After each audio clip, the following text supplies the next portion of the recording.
Hola amigos, ¿qué tal? Muy buenos días para todos. Le habla Handa Silva del canal La Vida de Handa Silva. Espero se encuentren muy bien. Saludos y bendiciones.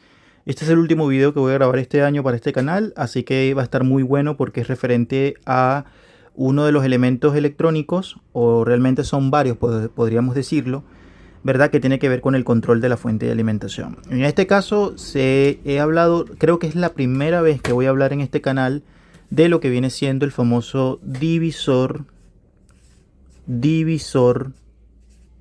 Él recibe típicamente dos nombres. Puede ser divisor de voltaje y también otro nombre es o resistivo, ¿verdad? La pregunta es, ¿dónde se encuentra el divisor de voltaje o el divisor resistivo? En una fuente de alimentación conmutada como esta, por ejemplo, ¿en qué parte está el divisor resistivo? Generalmente el divisor resistivo, los técnicos en electrónica o incluso los principiantes asocian de que siempre el divisor resistivo está del lado frío de la fuente de alimentación, es decir, en la etapa secundaria. Pero muchas veces, muchachos, dependiendo de la cantidad de fuentes de alimentación o de subfuentes que tenga una tarjeta electrónica de fuente de poder, ¿verdad? Una SMPS, porque hay SMPS que son bastante variables en cuanto a subfuentes, puede que traiga divisores resistivos en la etapa caliente, muchachos, para que lo tomen en cuenta. Ya no solamente un divisor resistivo está del lado frío, ya para que lo tomen en cuenta. También hay divisores resistivos en la parte caliente de una fuente de alimentación conmutada. Ya para que lo tomen en cuenta. Entonces, ¿qué es lo que hace realmente un divisor resistivo? Por ejemplo, típicamente en fuentes se pueden encontrar dos o más resistencias en serie. Y este componente o este lazo de control, porque realmente es un lazo porque el divisor resistivo no trabaja solo, sino que trabaja con dos elementos más importantísimos, o incluso tres, porque obviamente esto está directamente relacionado con la información para el control total del IC controlador PWM, en tal caso de que trabaje por el tema del ancho de pulso, ¿verdad? Pero el divisor resistivo es tan importante, pero tan importante en una fuente de alimentación conmutada que si una resistencia de esta se llega a desviar del valor correcto, va a traer consecuencias para la fuente de alimentación. Llámese una tarjeta como esta, llámese una tarjeta como esta, o tarjetas más grandes, o tarjetas de aire acondicionado, o tarjetas de refrigeradores, o tarjetas de televisores, de audio, en fin, de cualquier cosa que esté relacionada con una fuente de poder que alimente un determinado aparato. Y es una configuración que se usa en la salida, típicamente en las fuentes de alimentación conmutada, aunque vuelvo y repito, también los hay directamente en relación con la etapa caliente, aunque en la etapa caliente no se usa directamente lo que viene siendo ni octocoplador ni el famoso TL431. Entonces, ¿qué es lo que va a usar prácticamente? Se usa típicamente dos o más resistencias en serie que van a reducir el voltaje elevado a un nivel inferior. Aquí, por ejemplo, te voy a hacer una muestra. Vamos a suponer, yo tengo directamente en este punto el voltaje IN, un voltaje IN, voltaje de entrada, y de este punto voy a sacar una resistencia, y de este punto vamos a sacar un lazo, y de este punto otra resistencia. Una de las resistencias siempre va a ir a tierra. Vamos a poner que yo tenga simplemente dos resistencias en mi divisor resistivo, ¿verdad? Y de ese punto, ¿verdad? Va a salir acá algo que se conoce como el voltaje O, voltaje de salida. Así. Ya, entonces, ¿qué es lo que va a hacer en sí? La función del divisor resistivo es tomar una muestra de voltaje de la salida para enviarla al cerebro. Cuando hablo de cerebro, hablo del IC controlador, ¿verdad? Pero esto tiene un proceso determinado.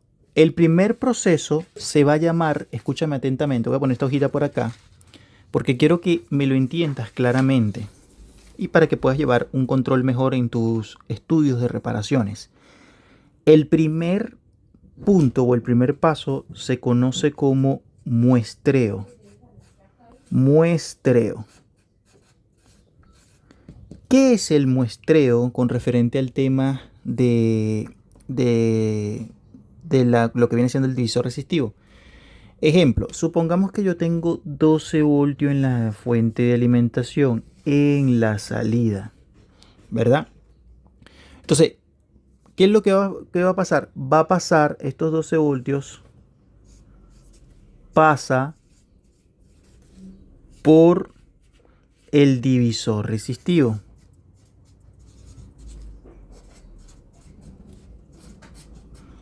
¿Verdad? Y luego viene el proceso número 2 que se conoce como el tema de la reducción. Necesitamos reducir el voltaje de la salida a un punto determinado. Esa reducción, el divisor, escúchame atentamente porque el divisor, yo lo voy a copiar acá para que ustedes lo noten también, el divisor se encarga de reducir. ¿A cuánto, muchachos? A un voltaje típico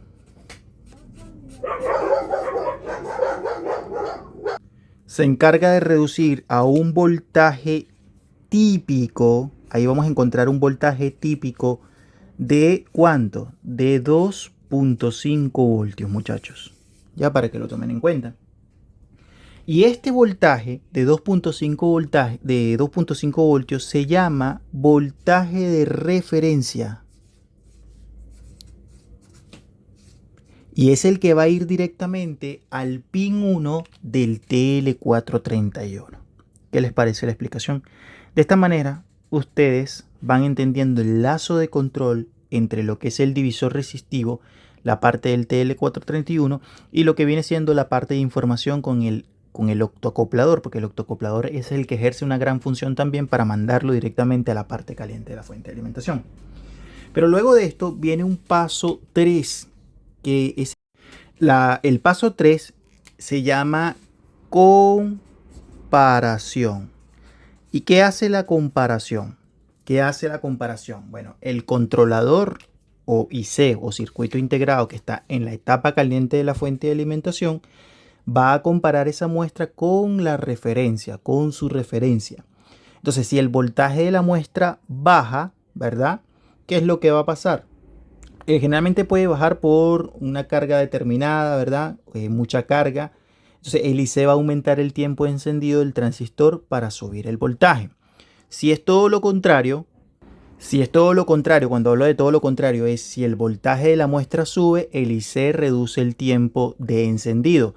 Pero obviamente el TL431 está relacionado directamente con el tema referente al octoacoplador, al igual que lo que viene siendo el divisor resistivo. El divisor resistivo no es que llega directamente al IC, no, pasa por una red de trabajo entre lo que es el divisor resistivo, el TL431, el octoacoplador y el circuito integrado. ¿Me explico?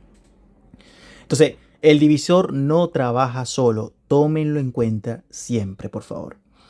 Entonces, típicamente el divisor va a relación o conectado primeramente con el divisor, mejor dicho, con el TL431. El divisor está conectado directamente con el TL431, que lo que va a hacer es que actúa como un comparador de mucha, pero mucha precisión. El TL431 es un circuito integrado, ¿verdad? De muy buena referencia, de muy buena precisión. Por eso los diseñadores la usan justamente en la salida de la fuente de alimentación. Ya, entonces, el octoacoplador lo que hace es enviar la señal de error desde el lado secundario al lado primario. Ya, para que lo tomen en cuenta por medio del LED. Ya, entonces, nunca hay que olvidar eso. Entonces, ¿cómo está conectado lo que viene siendo el divisor resistivo? El divisor está conectado entre la salida de voltaje positivo y la tierra. Pero un punto de referencia, vamos a utilizar esta fuente de alimentación conmutada. Para encontrar el divisor resistivo es muy fácil. Obviamente, muchos divisores resistivos traen más de 2 resistencias en serie. Puede traer incluso hasta 6 resistencias dependiendo de la fuente de alimentación. Lo que sí tienes que tomarme en cuenta es que él siempre va a estar cercano al TL431 y al octocoplador. Por ejemplo, aquí tengo esta fuente, el octocoplador viene por arriba, pero ya el TL431 no viene por arriba, viene por abajo. Volteo la fuente y acá en este punto tengo mi TL431. Fíjate, ahí está. Ese es el TL431 y en esa parte hay un juego de resistencia, ¿verdad?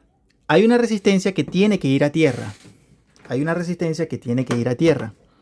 Vamos a verificar. Aquí tengo mi multímetro. Me paro con respecto a la tierra. Acá tengo tierra. Y buscamos resistencias que den con referente a continuidad. Nada, no, no y no. Esta que va a tierra, mira, aquí está. Esta es la primera resistencia. Esa es la resistencia, se llama acá. Esta es la resistencia acá. Que pueden ser dos. Pueden ser que haya dos resistencias directamente acá y una para la parte positiva. Y la otra posiblemente está en relación por acá. Bajo la salida de una muestra. Ya esto va directamente al lado positivo con un capacitor. Ahí está. Posiblemente sea esta. Aquí está, marco continuidad. Mira, aquí tengo un capacitor que va del lado positivo. Ahí está. ¿Verdad? Y hay un punto de referencia entre la parte 1 con lo que se conoce como el punto de referencia. Ahí está. Ahí está. Ese es el punto de referencia. Ahí lo tenemos.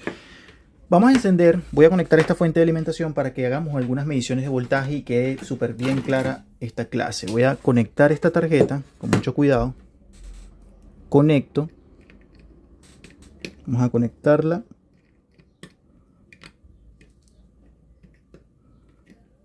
Vamos a conectarla. Ahí la he conectado muy bien. Y voy a encender. Enciendo, volteo la tarjeta y vamos a verificar cuál es el voltaje de referencia. Voy a poner el multímetro así, aquí, perfecto, y me paro en tierra, aquí la tengo, y veo acá el punto de referencia. ¿Cuánto sería? Paso el multímetro a escala de voltaje, perdón, ahí lo tenemos 20 voltios, y en este punto voy a ponerlo por acá. Vamos a poner el multímetro en esta zona de acá. Vamos a poner esto por acá para que me pueda hacer referencia. Bien. Y mido el voltaje en el punto de referencia. Mira, 2.5 voltios. Que ese mismo voltaje es el que está acá en el punto 1, mira, del TL431. Y la referencia de voltaje ya debería ser 5 voltios a la salida. Vamos a suponer. Acá, mira, 5.22. Lo más probable es que sea esta la que va directamente en relación. ¿Te das cuenta? Ahí está. ¿Qué les parece? Entonces, y sin diagrama. O sea, yo te dibujé esto sin diagrama. Muchachos, espero se puedan suscribir al canal, darle like y compartirlo en alguna de tus redes sociales. Lo que te voy a aclarar directamente es las resistencias generalmente cuando pueden pasar dos cosas.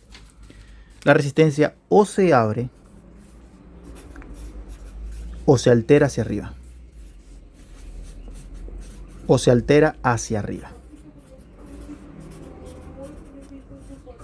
Cuando ella se altera hacia arriba, va a traer problemas, por ejemplo, de diferencias en voltaje a la salida. Un voltaje que no es el correcto, puede ser un voltaje superior o un voltaje inferior que no es el correcto y la fuente va a trabajar mal. Cuando ella se abre, va a haber un descontrol totalmente en la fuente de alimentación como tal. Esas fallas después las voy a nombrar con más anticipación cuando hagamos ya directamente los ejemplos. Suscríbete al canal, dale like, compártelo en alguna de tus redes sociales. Muchas gracias por el apoyo.